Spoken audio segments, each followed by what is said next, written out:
But we'll finish this section today. This is the last part. And like I said, it should be pretty short.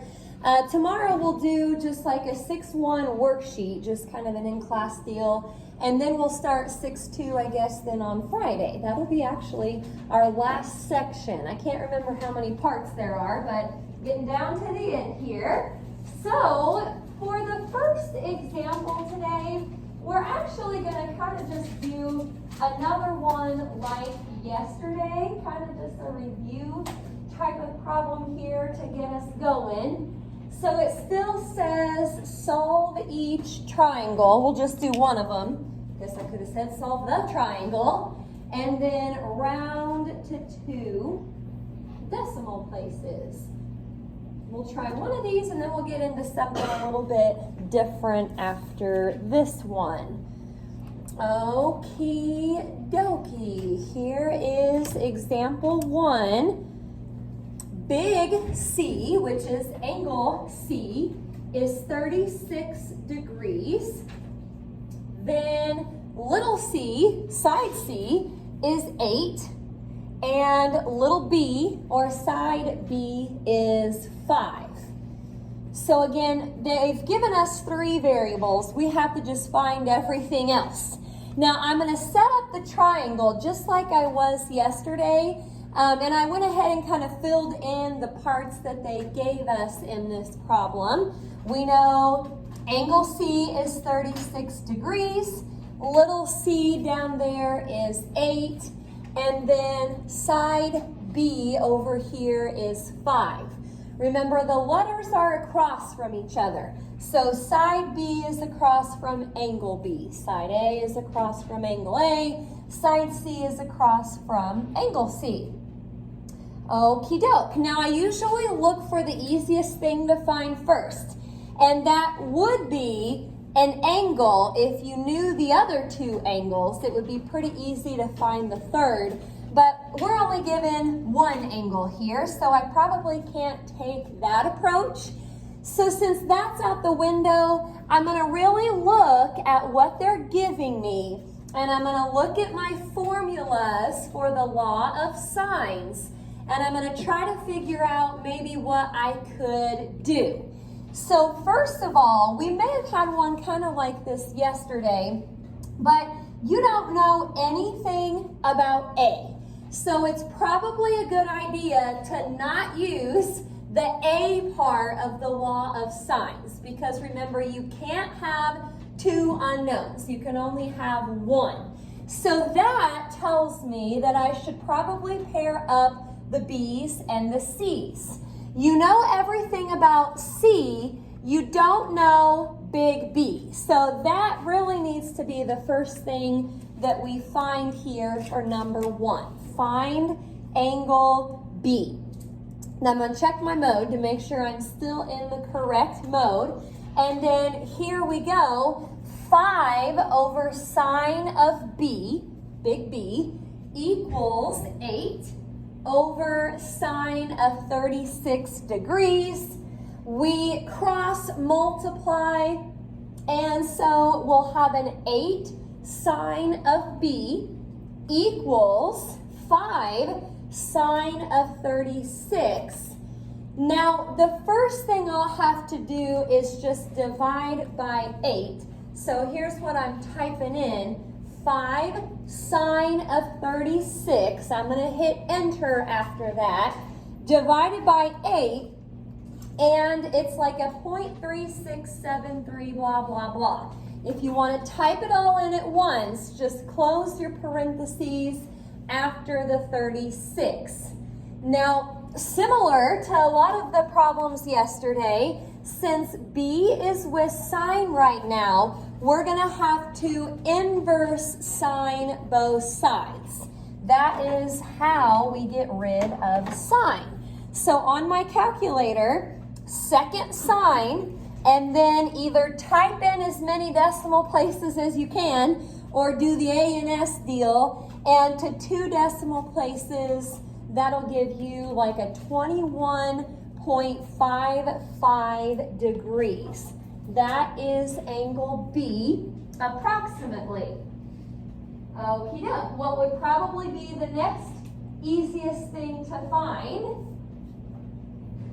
Angle A. So all we have to do for that is add up the 36 and the 21.55.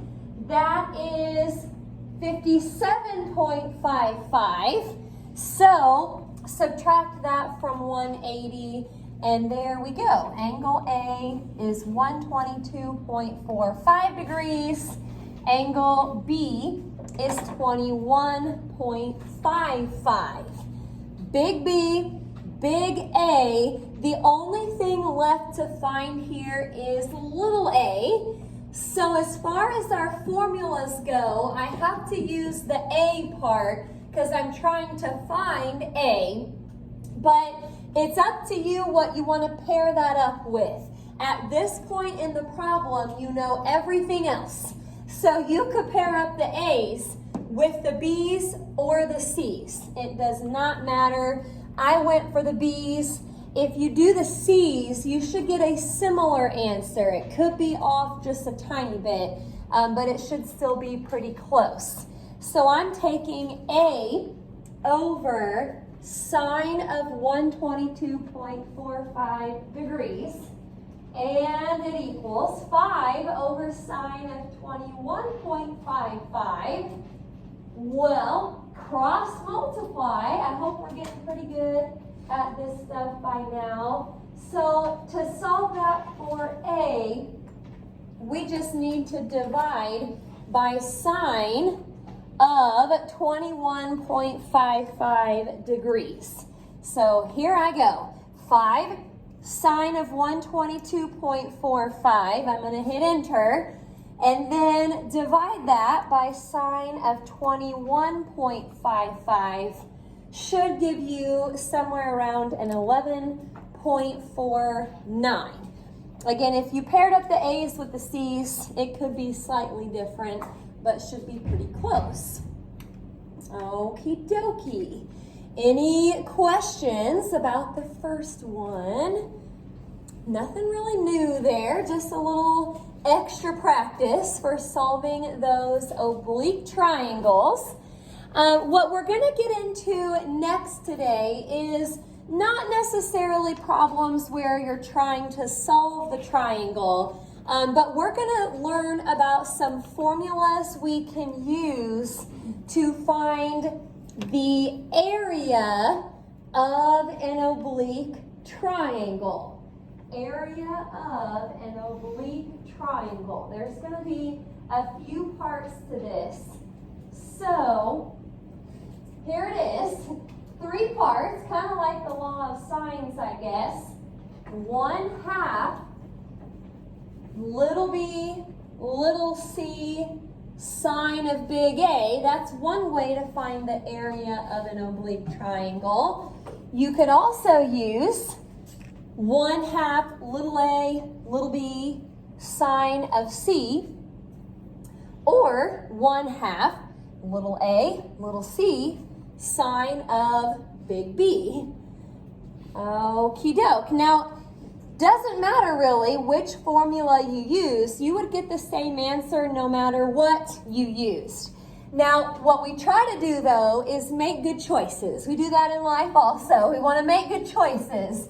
So if you're working on a problem and you have little a, little b, and big C, you should use this formula. You don't ever have to use all of them. You want to just pick the one that makes the most sense. So based on what they give you and what you have, again, that's how you'll decide which formula to use. It's kind of like what we did with the law of sines. You wanted to pair up the part that you were trying to find with stuff that you already knew.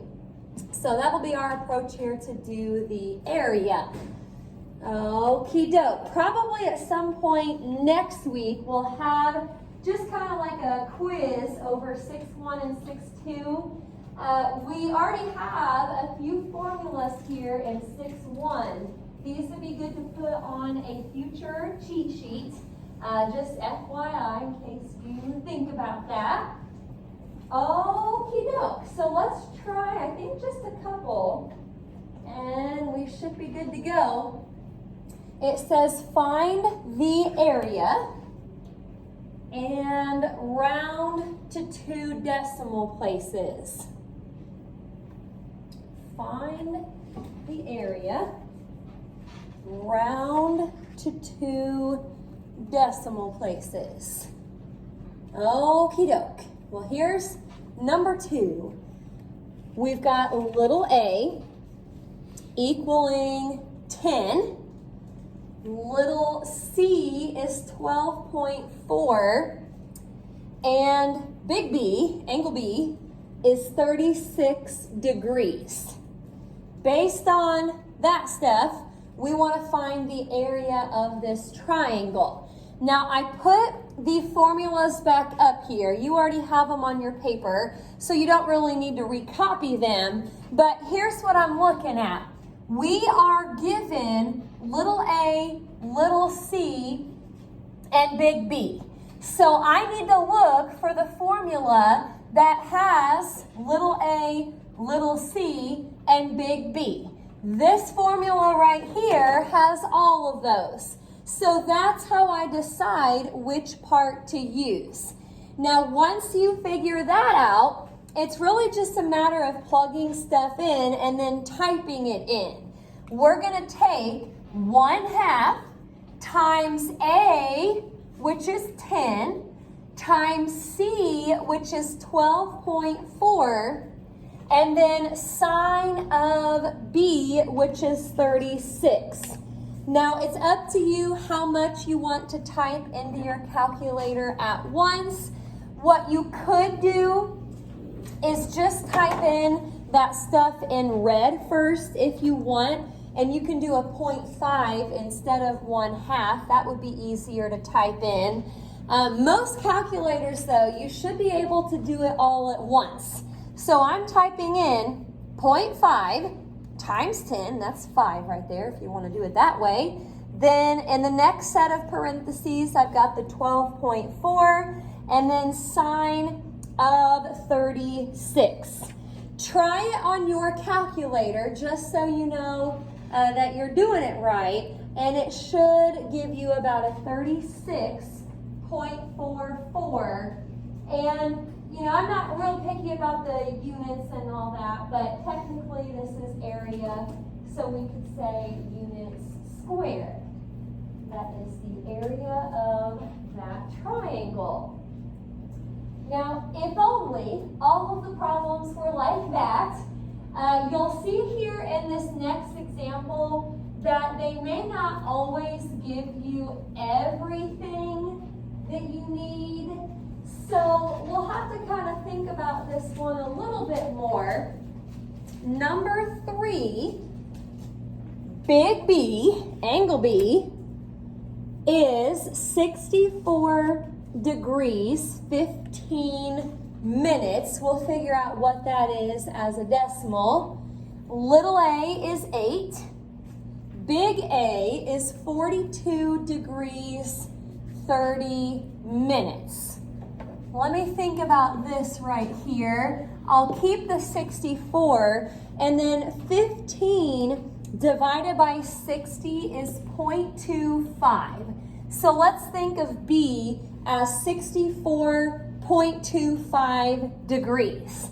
And then angle A over here, 30 divided by 60 is 0.5.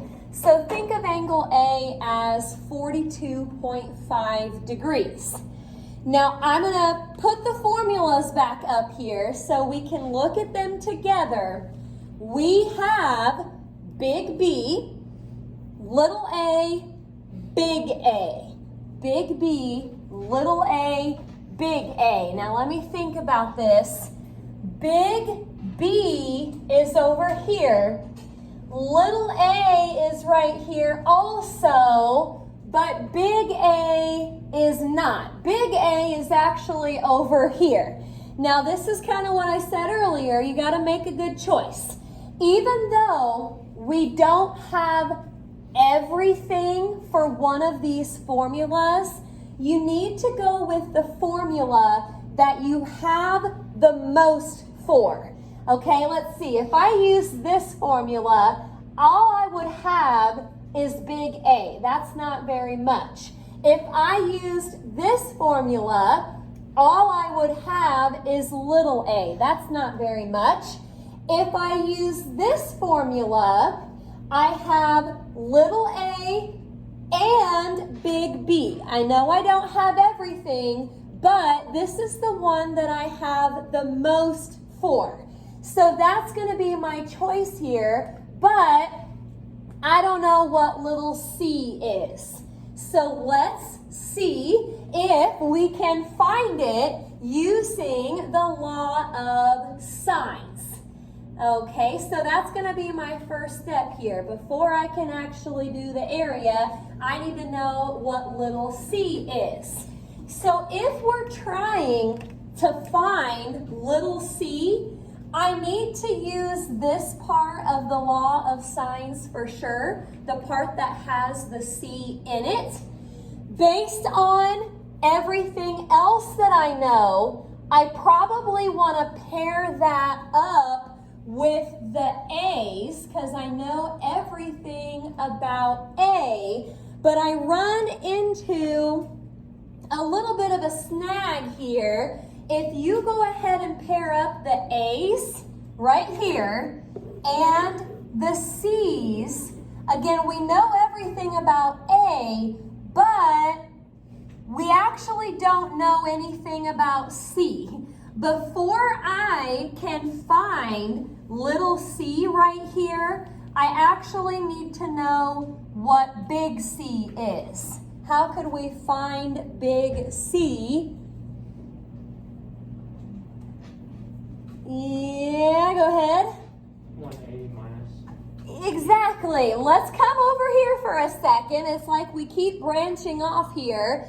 But if we just add up those two angles that they gave us and then subtract it from 180, that will give us big C.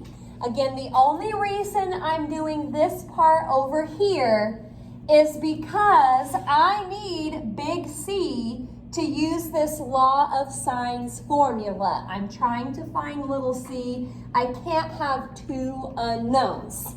So now that I have big C, I'm going to come back and start filling stuff in. 8 over sine of 42.5 degrees equals little c, which we're trying to find, over sine of big C, which we got over there, 73.25. So cross multiply, just like yesterday. And it looks like to solve that for C, we just need to divide by sine of 42.5. That gives us approximately an 11.34. Now, what kind of stinks about this problem is that you sort of feel like you're done right here, but not so much. This is what we did here. All of this work on this side was just to find little c so we could use this area formula. So last but not least, we're going to come over here and actually find the area. That was what we were supposed to do in the first place. All of the extra work was just to get what we needed to plug in. So 1/2 times A, which is 8, times C, little c, which we had to work for, that was 11.34, and then sine of 64.25. Let me type that in with you to make sure we get the same thing. To two places, that's about a 40.86. And again, that is area, so we'll do a units squared. Okie doke. Some of those problems will be like example 2, where you have everything. Every once in a while, though, you have one where you got to go with what you know the most about and then use the law of signs to finish. Any questions about number 3? Okie doke. Well, not too bad here. Quite a bit of homework time left. Should be T48 up here from page 410. We're going to do number 14 and then 35 to 40.